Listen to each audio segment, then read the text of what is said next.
एक कहावत है, तेल देखो तेल की तार देखो। और अगर ये कहावत मैं चाय के सिलसिले में कहूं तो ये कहा जाएगा, चाय देखो चाय का रंग देखो। वैसे चाय के रंग को देखकर चाय का जो स्वाद है उसका अंदाजा लगाया जा सकता है। वैसे रंग की अहमियत और चाय और राजनीति की समानता बहुत कुछ कहती है। वैसे ही रंग की अहमियत राजनीति में भी दिखाई पड़ती है। हर पॉलिटिकल पार्टी का अपना झंडा होता है, झंडे का रंग होता है और उस पार्टी का एजेंडा होता है। कोई भगवा रंग को आगे बढ़ाता है तो कोई लाल सलाम बुलंद करता हुआ दिखाई पड़ता है। लेकिन इतिहास में राजनीतिक जो नेता हैं उनके भी रंग बदलने के किस्से कम नहीं हैं। चलिए इतिहास छोड़ते हैं और आज की बात करते हैं। और आज चाय गरम में सबसे पहली चुनावी खबर की बात करते हैं। आज प्रियंका गांधी गाजियाबाद में थी, एक ग्रैंड रोड शो किया और अपने कार्यकर्ताओं की भीड़ को देखकर कांग्रेस की ताकत का उन्होंने एहसास कराया। प्रियंका गांधी यहां पर अपनी गाजियाबाद की उम्मीदवार डॉली के लिए वोट मांगने के लिए गई थी। पूर्व मेयर हैं डॉली शर्मा। प्रियंका गांधी खूब मेहनत कर रही हैं। यहां पर उत्तर प्रदेश में कांग्रेस को फिर से लाने के लिए जीतोड़ मेहनत कर रही हैं। 2019 के रण को जीत दिलाने के लिए प्रियंका मेहनत कर रही हैं। गाजियाबाद में पहले चरण के लिए 11 अप्रैल को वोट डाले जाने। ये सीट क्यों अहम है ये भी जानना बेहद जरूरी है। यहां से केंद्रीय मंत्री वीके सिंह बीजेपी की टिकट पर चुनाव मैदान में हैं, जिन्होंने 2014 में कांग्रेस के मौजूदा प्रदेश अध्यक्ष उत्तर प्रदेश के राज बब्बर उनको तकरीबन 5 लाख वोटों से हराया था। और इस बार उनके सामने डॉली शर्मा मैदान में हैं तो एसपी और बीएसपी की टिकट से सुरेश बंसल मुकाबला कर रहे हैं।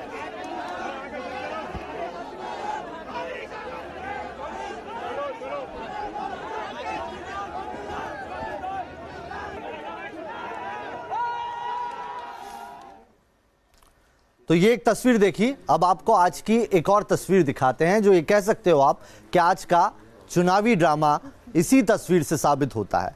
आज मथुरा से बीजेपी की जो सांसद हैं और मौजूदा कैंडिडेट हैं हेमा मालिनी, वो किस अंदाज में नजर आई वो आपके सामने इन तस्वीरों के जरिए आप देख सकते हैं। तस्वीरें खूब वायरल हो रही हैं। कुछ दिनों पहले खेत में फसल काटने के लिए आई थी, लेकिन आज ट्रैक्टर के साथ उन्होंने वोट मांगे हैं। हेमा मालिनी जो बॉलीवुड की बसंती है, आज ट्रैक्टर पर सवार हो गई वोटों के लिए। थोड़ी दूर ट्रैक्टर चलाया और फिर खुद को किसानों का हमदर्द जताते हुए जीत दिलाने की अपील की है। याद होगा आपको गेहूं वाली वो तस्वीर जो खूब वायरल हुई थी, और उसके बाद कैसे धूप में थोड़ी देर निकली और उसके बाद उनके सहयोगी छाता लेके सामने आ गए थे। अब इस तरीके से ट्रैक्टर पर वोट मांगे उन्होंने।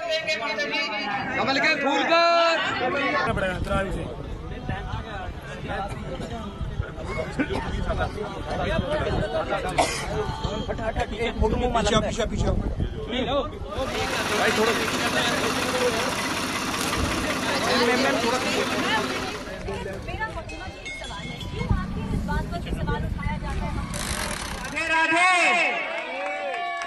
आप हाथ उठा कर बताइए जिताएंगे कि नहीं।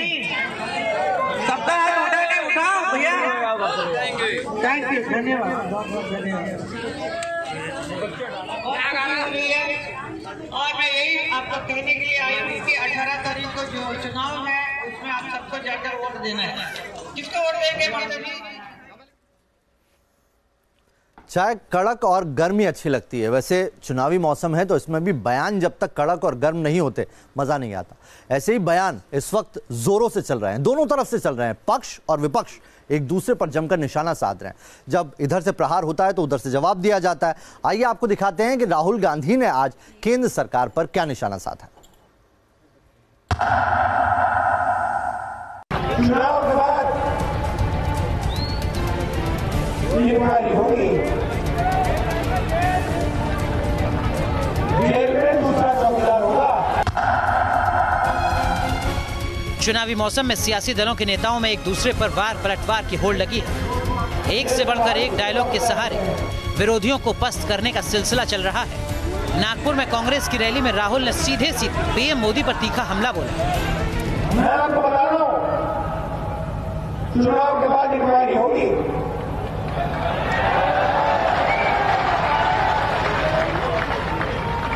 चुनाव के बाद इंक्वायरी होगी। जेल में दूसरा चौकीदार होगा, जेल के बाहर दूसरे चौकीदार होंगे। इस सभा में कांग्रेस अध्यक्ष अपना पुराना डायलॉग भी दोहराते नजर आए। मंच पर राहुल ने जैसे ही चौकीदार शब्द बोला, भीड़ से लोगों ने नारेबाजी शुरू कर दी। इस पर राहुल मुस्कुराते हुए भी दिखे। अच्छा, नारा सुन रहे हैं तो सुना देते हैं। चौकीदार, चौकीदार, चौकीदार। ये देखिए, पहले अच्छे दिन आएंगे, अच्छे दिन आएंगे, अच्छे दिन आएंगे। जनता देखती रह गई। 5 साल बाद पता लगा भैया नारा बदल गया, चौकीदार चोर। राहुल गांधी पर पलटवार में बीजेपी ने भी देर नहीं की। अमेठी से राहुल के मुकाबले चुनाव मैदान में उतरी स्मृति ईरानी ने जवाब में अगस्ता वेस्टलैंड डील का जिक्र किया। आज ये खुलासा हुआ है कई अखबारों में कि राहुल गांधी का नाम आया है अगस्ता वेस्टलैंड स्कैम में। इससे पहले भी पत्रकारों के माध्यम से, मीडिया हाउसेस के माध्यम से जमीन की खरीद फरोख्त में, 2G के घोटाले में लिप्त लोगों से विशेष आर्थिक व्यवस्थाओं का लाभ उठाने में राहुल गांधी का नाम आया है। समय आ चुका है कि अब कांग्रेस के अध्यक्ष को जनता को बतलाना होगा कि वो हर व्यक्ति जिसने देश को लूटा है उसके साथ लिखा पढ़ी करके अपने हस्ताक्षर के साथ राहुल गांधी ने क्यों आर्थिक सुख भोगा, और इस पे स्पष्टीकरण अब समय आ चुका है कि राहुल गांधी को देश को देना चाहिए। 2014 के लोकसभा चुनाव में भी अमेठी में राहुल और स्मृति के बीच जोरदार जंग देखने को मिली थी। माना जा रहा है कि इस बार भी ये कहानी दोहराई जा सकती है। Team news nation. क्या राहुल गांधी को प्रधानमंत्री नरेंद्र मोदी पसंद है? क्या राहुल गांधी प्रधानमंत्री नरेंद्र मोदी से प्यार करते हैं? अब आप कहेंगे कि इससे पहले जो खबर देख रहे थे उसे देखकर तो मैं या तो बकवास कर रहा हूं या ये खबर नहीं हो सकती, लेकिन है, ऐसी ही खबर है। दरअसल पुणे में राहुल गांधी पहुंचे थे और जब कॉलेज स्टूडेंट के बीच में उनसे कुछ सवाल किए गए तो राहुल गांधी ने क्या कहा वो आपको जरूर सुनना चाहिए, क्योंकि उन्होंने ये कहा कि मतभेद अलग चीज है, मनभेद नहीं होना चाहिए। क्या कहा राहुल गांधी ने, एक बार पहले उस पर नजर डालिए। उन्होंने सीधे सीधे कहा है कि मैं प्रधानमंत्री मोदी से प्यार करता हूं। उसके बाद राहुल की सभा में ही मोदी मोदी के नारे लगे। राहुल मुस्कुराते रहे इस दौरान, और ये जो तस्वीर थी ये बड़ी खूबसूरत सी तस्वीर सामने आई है। अब चाहे इसे ट्रोल किया जाए या कुछ और, लेकिन हाँ, ये तस्वीर बहुत कुछ कहती है। आइए आपको ये तस्वीर दिखाते हैं। Cannot be devoid of love and affection for family and for people around you. And not only family. Yeah, for people around you, for an extent. Look, more. I love Mr. Narendra Modi. No, I do. I genuinely have no hatred towards the man at all. Viral ho gaya. I have no anger. Simmer down, he's saying something, yes. I have no anger, but I have no anger towards or hatred towards Mr. Narendra Modi. He has anger towards me. It's fine, no problem. I have no anger towards the man. तो है ना ये अजब तस्वीर। वैसे चुनाव आता है ना तो कई सारी अजब तस्वीरें सामने आती है। अब एक ऐसी ही अजब तस्वीर चुनाव के मौसम में कैसे सामने आ रही है गुजरात के अहमदाबाद से, वो आपको दिखाते हैं। दरअसल वहां पर पत्नी पीड़ित संघ है और उनके प्रमुख ने ऐलान कर दिया है कि ये जो पूरा इनका संगठन है, अब ये भी पत्नी अत्याचार विरोधी संघ चुनाव मैदान में ताल ठोकने के लिए उतर रहा है। बहुत सारी घोषणाएं भी की है और ये घोषणाएं आपको बहुत जरूरी है सुनना, क्योंकि ये बताती है कि कैसे चुनाव के दौरान अलग अलग रंग देखने को मिलते हैं। सबसे पहले आपको बता दें कि इनके जो प्रमुख है दशरथ देवड़ा, वो अब लोगों से वोट मांग रहे हैं। इससे पहले भी वो कई सालों तक विधानसभा का चुनाव लड़ते रहे हैं, लेकिन हाँ, उन्हें इसमें सफलता हाथ नहीं लगी है। अहमदाबाद से एक बार फिर से वो मैदान में है। पत्नी अत्याचार विरोधी संघ से वो मैदान में ताल ठोकेंगे। उनका कहना है कि अगर वो जीते तो संसद में प्रताड़ित पतियों की आवाज उठाएंगे। पत्नी अत्याचार विरोधी संघ के प्रमुख ने यह कहा है कि वो राष्ट्रीय पुरुष आयोग बनाने की भी मांग करेंगे।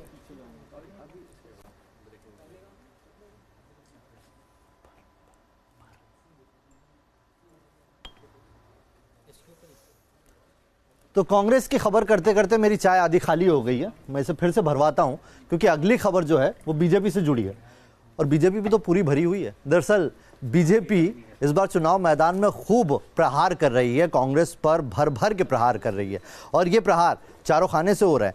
कहीं से प्रधानमंत्री नरेंद्र मोदी रैली करते हुए प्रहार करते हैं तो कहीं से अमित शाह ताल ठोकते हैं। देखिए रिपोर्ट।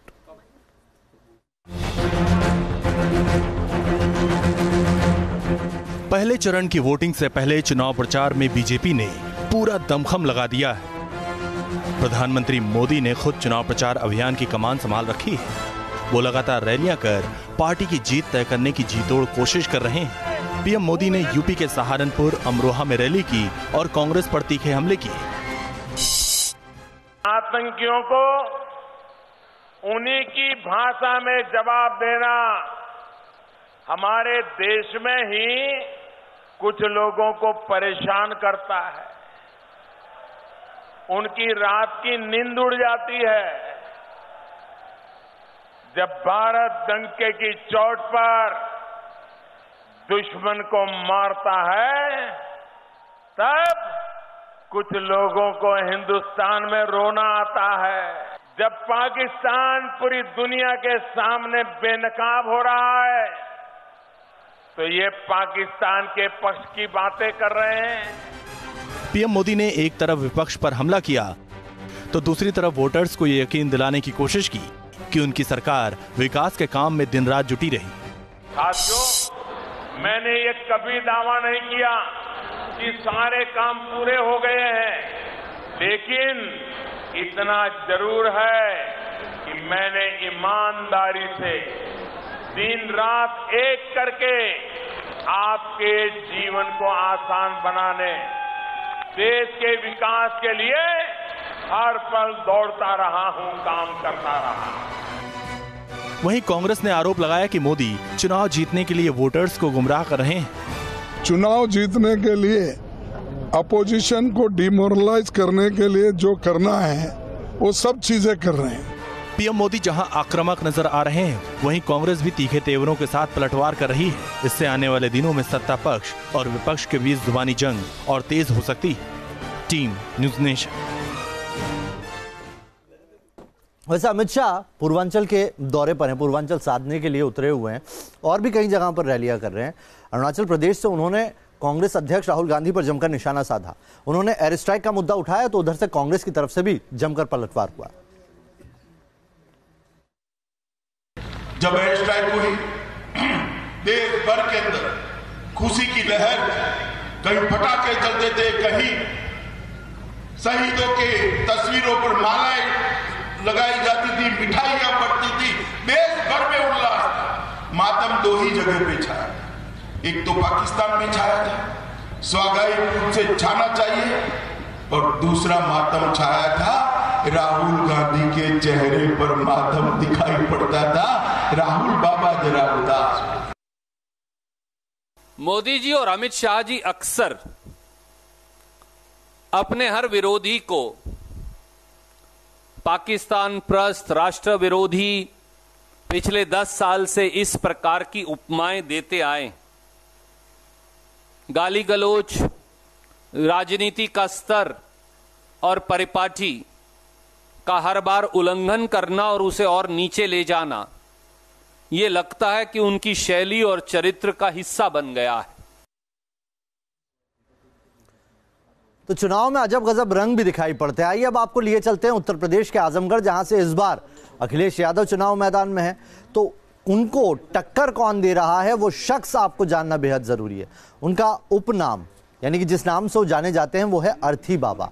कैसे वो चुनाव मैदान में ताल ठोकने के लिए उतरे हैं, कैसे वो निरहुआ और अखिलेश को सामने से पर्चा दाखिल कर रहे हैं, वो इन तस्वीरों में आप देख सकते हैं। इनका जो खास अंदाज है वो लोगों को खूब लुभा रहा है। इन्होंने अपनी सारी जो बातें हैं, जो वादे हैं, वो इस तरीके से तख्ती बनाकर लगाई हुई है। अर्थी के ऊपर बैठकर ये प्रचार कर रहे हैं, अपना चुनावी मैदान में उतर चुके हैं और इनके जो समर्थक हैं उनकी तादाद भी अब दिनों दिन बढ़ती जा रही है। चुनावी मैदान में आपने रथ देखा होगा, गाड़ियां देखी होगी, लेकिन अर्थी बाबा एमबीए की ये जो तस्वीरें हैं ये लोगों को खूब लुभा रही है। आजमगढ़ से ये दो दिग्गजों को टक्कर देने के लिए उतरे हैं। बीजेपी के निरहुआ तो अखिलेश यादव को ये कितनी चुनौती दे पाएंगे देखना होगा, लेकिन ये तस्वीरें खूब चर्चा का विषय बनी हुई है। सबसे बड़ी समस्या भारत की नहीं पूरे विश्व की है। आज मैं हमारे लोकतंत्र की जनाजा निकल चुका है, हमारे व्यवस्था की जनाजा निकल चुका है, इसलिए मैं उस अर्थी को यूज किया। आज ये सैनिटरी पैड को गले में माला इसलिए पहनाया कि भाई कोई इसको माला थोड़ी पहनता है, लेकिन मैं इसको माला पहना ताकि जाने लोग पूरे देश में कि सैनिटरी पैड की माला भी एक कोई चीज़ है, इसको कहीं यूज किया जाता है, इसकी वजह से ज़िंदगी बचती है, जान बचती है। लेकिन आज इसको दरकिनार कर दिया गया है, तरह तरह के मुद्दे की बात किया जा रहा है, जनता को भटकाया जा रहा है। लेकिन महिलाएं आज इसके साथ खड़ी हो जाएं, चुनाव उलट पलट कर देंगी। आज ये सैनिटरी पैड की वजह से सारी देश की महिलाएं मेरे साथ हैं। तो चलिए अब आपको नागपुर लिए चलते हैं, जहां से तस्वीर सामने आई। बीएसपी सुप्रीमो मायावती ने वहां पर एक बड़ी जनसभा को संबोधित किया और बीजेपी और कांग्रेस दोनों पर जमकर निशाना साधा। उन्होंने कहा कि केंद्र सरकार ने हमेशा गरीबों को दबाया है, वहीं कांग्रेस भी यही करती आई है। साथ ही मायावती ने आगे कहा कि बीएसपी शुरू से गरीबों और दलितों की हितैषी है। उन्होंने आतंकियों को छोड़ने को लेकर भी बीजेपी पर जमकर निशाना साधा और यह कहा कि मसूद अजहर को छोड़ने वाली पार्टी बीजेपी ही थी।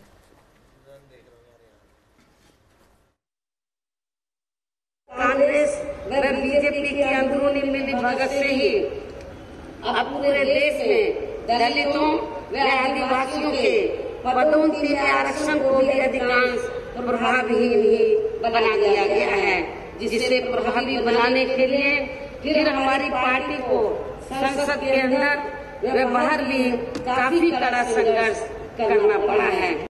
इधर एसपी, बीएसपी और आरएलडी ने अपना वादा पत्र जारी कर दिया है और अखिलेश यादव ने खुद इस वादा पत्र को जारी किया है। उसे घोषणा पत्र नहीं कह रहे हैं वो, और इसमें उन्होंने बीजेपी और कांग्रेस के खिलाफ खूब सारी न सिर्फ बातें कही बल्कि ये भी कहा कि उत्तर प्रदेश से ही अगला प्रधानमंत्री निकलेगा।